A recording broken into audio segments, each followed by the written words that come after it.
인간의 본성은 마음의 기호이다. 이것은 채소가 거름을 좋아하는 것과 같으며 연꽃과 수초가 물을 좋아하는 것과 같다. 원래 본성이란 것은 선을 좋아하고 악을 싫어하는 것이니 그 본성을 잘 따르게 되면 인에 머무를 수 있고 의를 따를 수 있어서 인의가 이루어지게 된다. 정약용은 사단은 사덕을 형성하기 위한 시작이라고 보고 단서설을 주장한 성리학자들과 달리 단시설을 주장하였다. 사람은 선을 좋아하고 악을 부끄럽게 여기는 성을 하늘로부터 부여받았다. 그러므로 옳지 못한 재물을 받지 않으면 마음이 떳떳하여 즐겁고 잘못인 줄 알고도 그것을 받으면 부끄러움을 느끼게 된다. 정약용은 성리학의 인성론과 단서설을 비판하고 성기호설의 기초의 단시설을 주장했다. 어린아이가 오물로 기어 들어가는 것을 보고 측은해하면서도 가서 구하지 않는다면 그 측은해하는 마음만으로는 인이라 할 수 없다. 욕을 하거나 발로 차면서 밥을 줄 때 이를 수호하면서도 거절하지 않는다면 그 수호하는 마음만으로는 의라 할 수 없다. 정약용은 사덕인 인의예지는 사단의 마음을 실천함으로써 후천적으로 형성된다고 주장하였다. 하늘이 나에게 성을 부여할 때 선을 좋아하는 감정과 함께 선을 택할 수 있는 능력을 주었다. 사람의 성이 선을 행하기를 좋아함은 마치 물의 성이 아래로 흘러가기를 좋아하는 것과 같다. 하늘이 이 성을 부여하였으니 온갖 탐욕과 음란과 학살을 행하더라도 이 성은 결코 변하지 않는다. 정약용은 사덕을 인간의 본성에 내재하는 것이 아니라 선을 좋아하는 기호, 즉 영지의 기호를 실천하여 형성되는 것이라고 보았다. 인간이 하늘로부터 부여받은 것은 영명뿐이다. 사랑할 수 있고 의로울 수 있으며 예에 바를 수 있고 지혜로울 수 있는 능력이라면 인간이 타고난 것이다. 하지만 하늘이 인의예지라는 4가지 알맹이를 인간의 본성 속에 부여했다고 말한다면 그것은 진실이 아니다. 인의예지라는 명칭은 반드시 이를 행한 이후에 성립한다. 정약용은 사단, 즉 측은지심, 수호지심, 사양지심, 십이지심은 인간 본성에 내재된 선한 마음으로 보았다. 귀한 손님이 대문 앞에 왔을 때 공경하면서도 마중을 나가지 않는다면 그 공경하는 마음만으로는 예라 할 수 없다.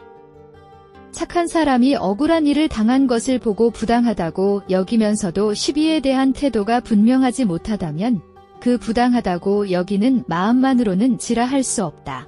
정약용은 인간은 선이나 악을 스스로 선택할 수 있는 자주직권을 가지고 있다고 보았다. 사람이 태아로 있을 때 하늘이 그에게 영명하며 무형한 체를 부여하였다. 이것은 선을 즐거워하고 악을 미워하며 덕을 좋아하고 욕됨을 부끄러워하는 것이니 이것을 성이라 말한다.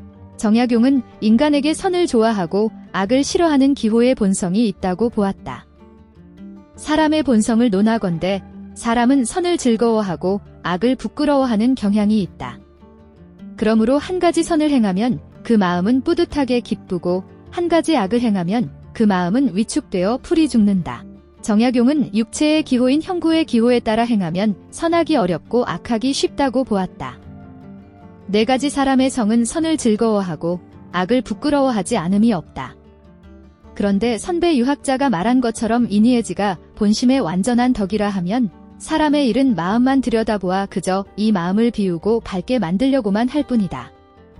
그러나 인의예지는 실행을 통해 이룰 수 있는 것이니 누구나 그것을 완성하려고 정진하지 않을 수 없다. 정약용에 따르면 인간의 본성은 선을 즐거워하고 악을 부끄러워하는 마음의 기호이다. 이러한 기호에는 형구의 기호와 영지의 기호가 있다. 사덕은 사단을 확충한 것이다. 확충하는 데에 이르지 못하면 인의예지라는 이름은 끝내 성립할 수 없다. 어린아이가 우물에 빠지려는 것을 보고 측은해하면서도 가서 구하지 않으면 그의 마음에 인이 있다고 할 수 없다. 정약용은 사단을 사덕의 단서로 보는 성리학의 단서설을 비판하면서 단시설을 제시하였다. 그에 따르면 사단은 사덕의 시작이 될 수 있는 선한 마음이다. 무릇 어린아이는 아는 것이 없지만 선하다고 칭찬하면 좋아하고 악하다고 꾸짖으면 성내고 도둑은 수치심이 없지만 청렴하다고 칭찬하면 기뻐하고 탐욕스럽다고 꾸짖으면 슬퍼하니 사람의 성은 기호라는 것을 알 수 있다. 정약용은 성리학의 성증리설을 부정하고 성기호설을 제시하였다. 사람의 성이 선을 좋아함은 물의 성이 아래로 흘러가기를 좋아하는 것과 같다. 성과 행함 때문에 덕이라는 명칭이 있게 되었다. 사단은 심이라고 할 수 있다. 정약용은 사단은 사덕의 시작이 되는 선한 마음이며 사덕은 사단을 실천함으로써 형성되는 인덕이라고 보았다. 인의예지라는 명칭은 행사 이후에 성립한다. 남을 사랑한 뒤에 인이라 하고 나를 선하게 한 뒤에 의라 한다. 손님과 주인이 공손히 인사한 뒤에야 예라는 명칭이 성립한다. 사물을 분명하게 분별한 뒤에 지라는 명칭이 세워진다.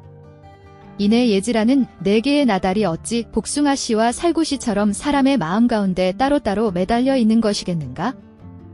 정약용은 성리학의 성증리설을 부정하고 성기호설을 주장하였다. 그리고 성리학의 단서설을 비판하면서 단시설을 제시하였다. 벌이 여왕벌을 호위하는 것을 충이라 하지 않는다. 벌은 정해진 마음을 따랐을 뿐이기 때문이다. 반면 사람은 자주직권을 부여받아 선을 행하고자 하면 선을 행할 수 있다. 정약용은 벌은 형구의 기호에 따른 행동이며 인간은 선이나 악을 스스로 선택할 수 있는 자주직권을 부여받았다고 보았다. 사람의 본성은 하늘이 명한 것으로 선을 즐기고 악을 부끄러워하지 않음이 없다. 사람은 스스로 선을 행할 수도 있고 악을 행할 수도 있어 선은 공이 되고 악은 죄가 된다. 정약용은 선을 좋아하고 악을 싫어하는 마음의 기호를 사람의 성으로 보았으며 사람에게는 선이나 악을 자주적으로 택할 수 있는 권능이 있다고 보았다. 어머니 뱃속에 태아가 생기면 형체가 없지만 신령스럽고 밝은 본체를 하늘이 부여해주니 이 때문에 사람의 성은 선을 좋아하고 악을 싫어하며 덕을 좋아하고 욕됨을 수치스럽게 여긴다. 사람이 선을 좋아하고 악을 싫어하는 것이 분명한데 이를 거슬러 악을 행한다면 어찌 그 죄를 면할 수 있겠는가? 정약용은 인간의 성은 선을 좋아하고 악을 싫어하는 마음의 기호라고 보았다. 보리의 성은 거름을 좋아하고 연꽃의 성은 물을 좋아한다. 사람의 성은 선을 좋아하기 때문에 선을 실천하고 의를 쌓으면 마음이 바르고 옳고다진다. 정약용은 인간의 본성을 하늘이 부여한 이법적 실체가 아니라 기호라고 보았다. 인의예지는 사람의 마음속에 덩어리로 들어있는 것은 아니다. 맹자께서 생명을 버리고 의를 취한다라고 하셨는데 태어날 때부터 한 덩어리의 의가 마음속에 있다면 어떻게 그것을 취할 수 있겠는가? 또한 예기에서 봄과 가을에는 예악을 가르친다라고 하였는데 예가 마음속에 있다면 무엇 때문에 배우겠는가? 이처럼 인의예지의 이름은 반드시 일을 행한 뒤에 이루어진다. 정약용은 인의예지라는 덕은 인간의 본성에 내재하는 것이 아니라 실천을 통하여 형성되는 것이라고 보았다. 마음속 측은지심을 이끌어 기르면 어진 정치를 행할 수 있으니 측은지심이 어진 정치의 시작이 아니겠는가? 이를 실에 비유하면 측은지심은 실뭉치와 같고 이것을 풀어내면 효제를 할 수 있으니 어느 것이 근본이고 말단이겠는가?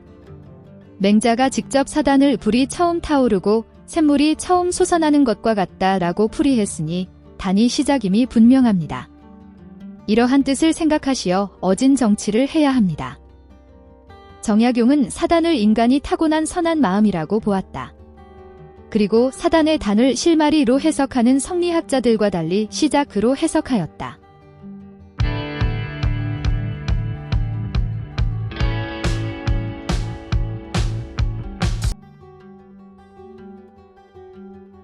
수고하셨습니다. 반복 학습으로 학습 효과를 높이세요.